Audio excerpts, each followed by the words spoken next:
श्वान को रोटी डालने से भैरव बाबा प्रसन्न होते हैं? जी, निश्चित तौर पर श्वान को भोजन देने से, श्वान की सेवा करने से और भैरव भैरव जी बहुत प्रसन्न होते हैं। आपके अगर कुछ समय पहले हम जाते हैं तो जितने भी राजा महाराजा या प्रतिष्ठित लोग होते हैं वो घोड़े की सवारी, हाथी की सवारी, ऊंट की सवारी किया करते थे। तो कोई भी सम्मानित व्यक्ति यदि किसी के घर जाता था तो उसकी आवभगत के साथ साथ उसका जो वाहन होता था, जो उसमें जो भी जीव है उसका भी सम्मान किया जाता था, उसे भी भोजन दिया जाता था, उसे भी प्रेम किया जाता था।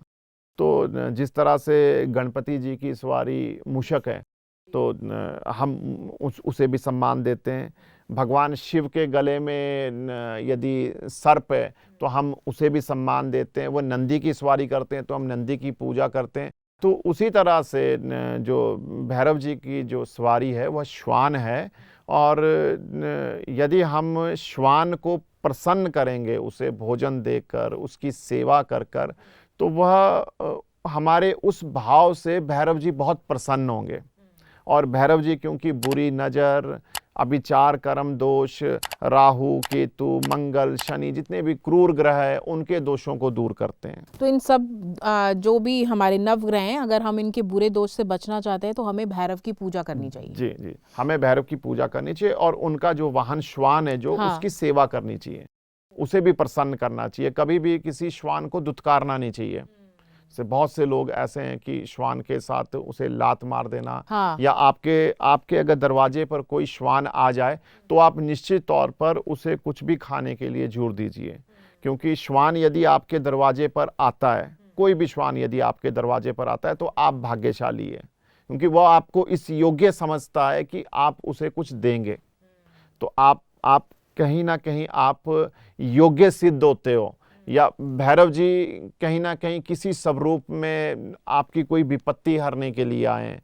तो कभी भी अपने द्वार पर आए हुए श्वान को दुत्कारना नहीं चाहिए, उसे कुछ ना कुछ खाने के लिए जोर देना चाहिए। जी, भैरव बाबा को बड़े सारे मंदिर ऐसे हैं जहाँ पे भैरव बाबा को शराब अर्पित की जाती है भोग के स्वरूप में जी। और वही शराब भक्तों में वितरित की जाती है प्रसाद के रूप में। तो क्या सच में भैरव बाबा को शराब का जो भोग है वो लगाया जाता है, और अगर इसके पीछे क्या कहानी अगर ऐसा है तो? देखिए, ऐसा है कि आज के समय में हम इसे शराब कहते हैं और पूर्व के समय में इसे सोमरस या मधु कहा जाता था। मदिरा कहा जाता हाँ है। जी, हाँ। मधु, मदिरा या सोमरस, ठीक है। तो यह एक जड़ी बूटियों से तैयार किया गया द्रव्य है जिसमें ऊर्जा की बहुत अधिक मात्रा है, क्योंकि भैरव जी भी जो है, ठीक है, वो भी संहार के देवता है।